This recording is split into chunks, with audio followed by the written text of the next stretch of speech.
आज ही Doubtnut app download करें। Doubtnut पर होगा अब आपके सभी मैथ्स, केमिस्ट्री, फिजिक्स और बायोलॉजी डाउट्स का सफाया।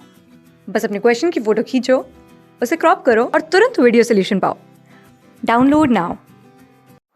हेलो एवरीवन, हमारे पास क्वेश्चन है integration x into one plus x square into e power x square d x. तो क्वेश्चन में हमारे पास एक इंटीग्रल गिवन है, इसे हम i मान लेते हैं। तो ये लिखा हुआ है i is equals to integration x into में है one plus x square into e power x square d x. ये हमें इवेल्युएट करना है। तो इसे इवेल्युएट करने के लिए हम एक्स स्क्वायर को t एज्यूम कर लेते हैं। एक्स स्क्वायर को हमने t माना है, तो दोनों तरफ डिफ्रेंशिएट करने पर क्या आएगा, एक्स स्क्वायर का डिफ्रेंशिएशन आएगा 2x dx और t का डिफ्रेंशिएशन आ जाएगा dt। तो 2x dx हमारे पास dt के इक्वल आ गया। तो यहाँ से अगर हम देखें तो x dx कितना आ गया, x dx आ गया हमारे पास dt अपॉन 2 के इक्वल। ठीक है, तो ये हमारे पास x dx की वैल्यू आ गई। अब x dx तो ये रहा हमारे पास, यहाँ पे x dx है, तो वो तो dt अपॉन 2 के इक्वल आ जाएगा इस कंडीशन से।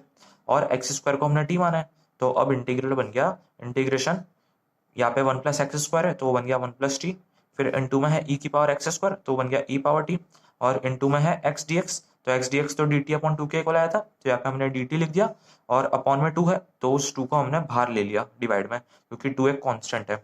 ठीक है, तो इस तरीके से हमारे पास इंटीग्रल फॉर्म हो गया अभी है। तो ये इंटीग्रल आ गया हमारे पास u इंटू वी फॉर्म में। ये वाला जो पार्ट है इंटीग्रल के अंदर, ये है integral u into V form में। तो इसे हम सॉल्व कैसे करते हैं, इसे हम बाय पार्ट से सॉल्व करते हैं। तो जब भी हमारे पास u इंटू वी फॉर्म में इंटीग्रल होता है तो इसका इंटीग्रेशन आता है हमारे पास u into integral v, minus में आता है integral of u dash integral v। इस तरीके से इसका इंटीग्रल आता है। ठीक है, तो यहाँ पे u और v दो फंक्शन होते हैं, जैसे कि यहाँ पे वन प्लस टी एक फंक्शन है और e पावर टी एक फंक्शन है। ठीक है, तो अब हम u फंक्शन किसे मानेंगे और v फंक्शन किसे मानेंगे, ये कैसे डिसाइड करेंगे, ये हम आइलेट रूल से डिसाइड करते हैं। तो आइलेट रूल में i होता है इनवर्स ट्रिग्नोमेट्रिक, एल होता है लॉगरिथमिक, ए होता है अलजेब्रिक, टी होता है ट्रिग्नोमेट्रिक और ई होता है एक्सपोनेंशियल। तो ये पांच टाइप के हमारे पास फंक्शंस होते हैं। अब जो फंक्शन इस सीरीज में पहले आता है उसे हम u मानते हैं, और जो बाद में आता है उसे हम v मानते हैं। ठीक है, तो यहाँ पे वन प्लस टी है, ये एक अलजेब्रिक फंक्शन है, और ई पावर टी एक एक्सपोनेंशियल फंक्शन है। तो इसमें अलजेब्रिक पहले आ रहा है, यानी वन प्लस टी को हम मानेंगे u, और एक्सपोनेंशियल बाद में आ रहा है लास्ट में, तो उसे हम v मानेंगे। तो u फंक्शन तो हो गया वन प्लस टी और v फंक्शन हो गया ई पावर टी। तो अब हम इवेल्युएट करते हैं integral one plus t into e power t d t.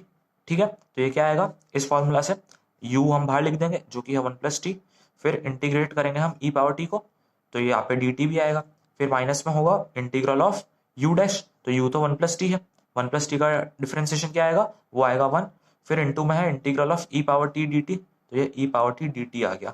ठीक है, अब ई पावर टी डी टी का इंटीग्रेशन क्या आएगा, ये तो ई पावर टी के इक्वल ही आने वाला है, और बाहर वन प्लस टी है तो ये बन गया one plus t into e power T, फिर माइनस में है इंटीग्रल ऑफ, यहाँ पे भी हम ई पावर टी का इंटीग्रेशन करेंगे तो ये वापस ई पावर टी आएगा, और इंटू में वन होगा तो वो पूरा ई पावर टी के इक्वल हो जाएगा, और क्योंकि यहाँ पे इंटीग्रल है तो हम डी टी भी पुट कर देंगे, तो ये हमारे पास आ गया।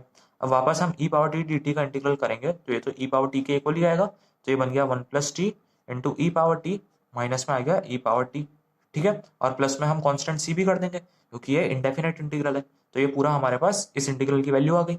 तो अगर हम ई पावर टी को मल्टीप्लाई कर देते हैं तो ये क्या आएगा, ये आ जाएगा हमारे पास वन प्लस, यहाँ पे one into e power T करेंगे तो ये बन जाएगा ई पावर टी खाली, फिर प्लस में है T into e power T, तो ये बन गया T into e power T, और माइनस में है ई पावर टी, तो इस तरीके से आ गया। तो ई पावर टी से ई पावर टी तो कैंसिल हो गया, तो ये बन गया हमारे पास, और प्लस में कांस्टेंट सी है, तो ये आ गया हमारे पास T into e power T plus constant सी, ये हमारे पास इंटीग्रल आ गया। ठीक है, तो अब इंटीग्रल आई जो है वो पूरा क्या बन गया, वो बन गया one upon two into integral of T into e power T, और प्लस में पूरे के साथ कॉन्स्टेंट सी आ गया, ये आ गया हमारे पास। अब टी हमने किसे माना था, टी हमने माना था एक्स स्क्वायर को, तो पुट कर देते हैं हम, तो आई आ गया हमारे पास one upon two times x square into e power x square plus constant c, तो ये पूरा हमारे पास इंटीग्रल आई आ गया, ये हमारा आंसर होगा। Thank you. क्लास 6 से 12 से लेके नीट, IIT, जेई मेंस और एडवांस के लेवल तक 10 मिलियन से ज्यादा स्टूडेंट्स का भरोसा। आज ही डाउनलोड करें डाउटनेट ऐप या व्हाट्सएप कीजिए अपने डाउट्स 8400 400 400 पर।